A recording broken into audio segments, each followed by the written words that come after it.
जय श्री कृष्णा साथियों। क्या कभी आपने गौर किया है कि सब कुछ होने के बावजूद अच्छा करियर, परिवार, सुविधाएं, फिर भी भीतर एक अजीब सी बेचैनी रहती है। रात को नींद नहीं आती, मन भविष्य की चिंता या बीते हुए कल के पछतावे में भागता रहता है। हम शांति बाहर ढूंढते हैं, लेकिन श्री कृष्ण कहते हैं कि शांति बाहर नहीं, मन के भीतर के युद्ध को जीतने में है। आज के इस वीडियो में हम भगवत गीता के उस सूत्र को जानेंगे जिसे भगवान श्री कृष्ण जी ने अर्जुन को तब बताया था जब उसका मन पूरी तरह टूट चुका था। अगर आज आप भी मानसिक उलझनों में हैं, तो अगले कुछ मिनट आपके जीवन को देखने का नजरिया बदल देंगे। अर्जुन ने दूसरे अध्याय में श्री कृष्ण से पूछा था, हे कृष्ण, ये मन बड़ा चंचल है, ये जिद्दी है, इसे रोकना हवा को मुट्ठी में कैद करने जैसा कठिन है। क्या आपको भी ऐसा ही महसूस होता है? पढ़ते वक्त फोन की नोटिफिकेशन पर मन भागता है, काम करते वक्त किसी पुरानी बात पर गुस्सा आता है, बिस्तर पर लेटे हुए भी दिमाग में विचारों का तूफान चलता रहता है।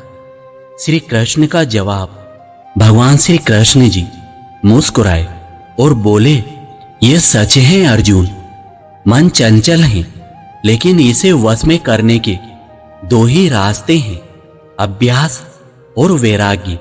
यहां कई लोग गलती करते हैं। अभ्यास का मतलब सिर्फ माला जपना नहीं है, और वैराग्य का मतलब घर छोड़ना नहीं है। अभ्यास, जब भी मन भटके उसे प्यार से वापस लाओ, जैसे एक छोटे बच्चे को चलना सिखाते हैं। अगर मन पास्ट में जाए, उसे वर्तमान में लाओ। यह बार बार करना ही अभ्यास है। वैराग्य, इसका अर्थ है परिणाम से अपनी खुशी को न जोड़ना। हम अशांत इसलिए हैं क्योंकि हमने अपनी खुशी को अगर ऐसा हुआ तो क्या होगा पर टिका दिया है। श्री कृष्ण कहते हैं, कर्म करो पर फल के मोह में मत फंसो। गीता के दूसरे अध्याय के 17वें श्लोक में श्री कृष्ण एक अद्भुत उदाहरण देते हैं। जैसे चारों ओर से नदियां आकर समुद्र में मिलती हैं, लेकिन समुद्र अपनी मर्यादा नहीं छोड़ता, वह शांत रहता है। वैसे ही दुनिया की तमाम इच्छाएं, सुख दुख आपके पास आए, लेकिन आप भीतर से समुद्र की तरह गहरे और स्थिर रहे। इसे जीवन में कैसे उतारें? स्वीकार करना सीखे, जो आपके हाथ में नहीं है उसे ईश्वर पर छोड़ दें। साक्षी भाव, अपने विचारों को लड़ने के बजाय सिर्फ देखें। आप विचार नहीं हैं, आप उन्हें देखने वाले हैं। साथियों, दर्शन तब तक काम नहीं आता जब तक उसे जीवन में उतारा न जाए।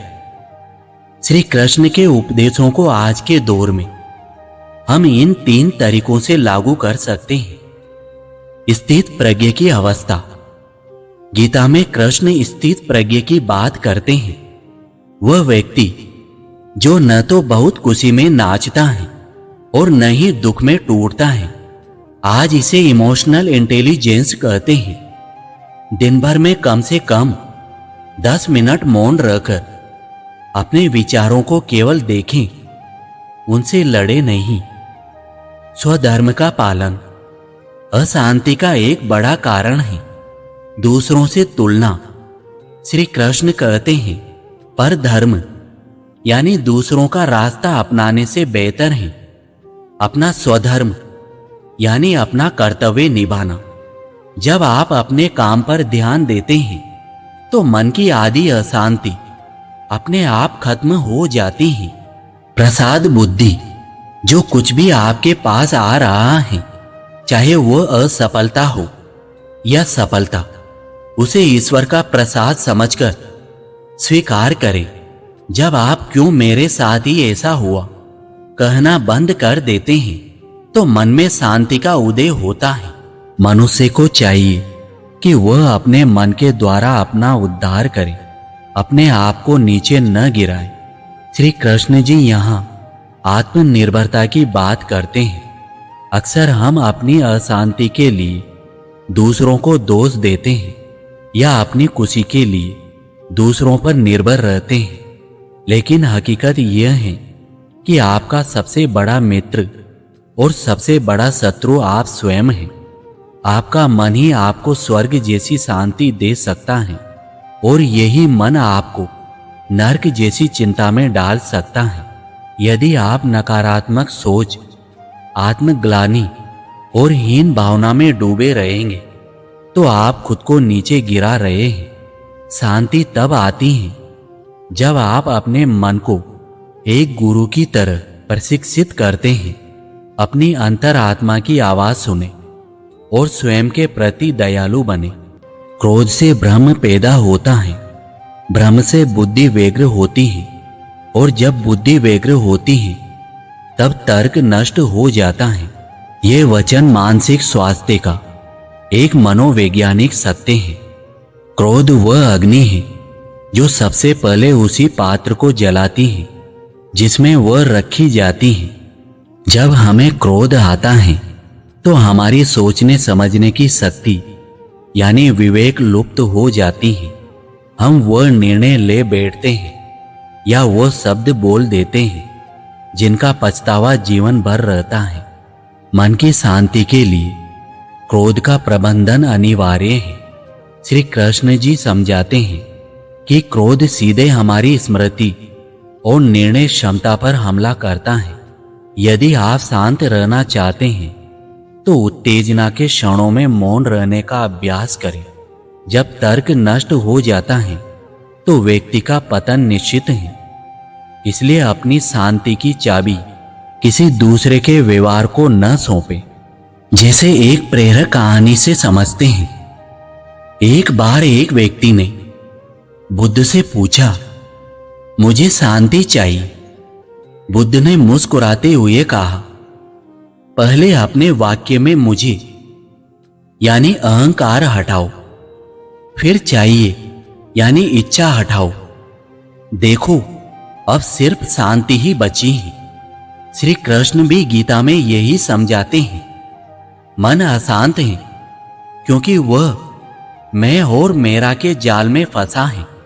जिस क्षण आप खुद को उस अनंत सत्ता का हिस्सा मान लेते हैं, आपकी बेचैनी शांत हो जाती है। साथियों, ये यात्रा लंबी है, लेकिन पहला कदम उठाना सबसे जरूरी है।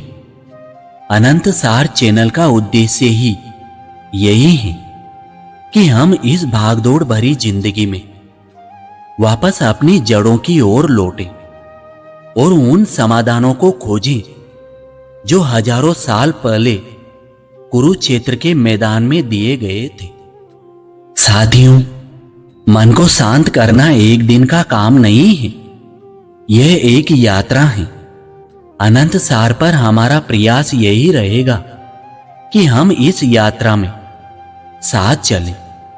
अगर आपको आज की यह चर्चा थोड़ी भी मददगार लगी हो तो कमेंट में जय श्री कृष्णा जरूर लिखें और बताएं कि आप अगली बार किस समस्या पर गीता का समाधान चाहते हैं। याद रखिए, अनंत ज्ञान जीवन का सार। मिलते हैं अगले वीडियो में। जय श्री राधे कृष्णा।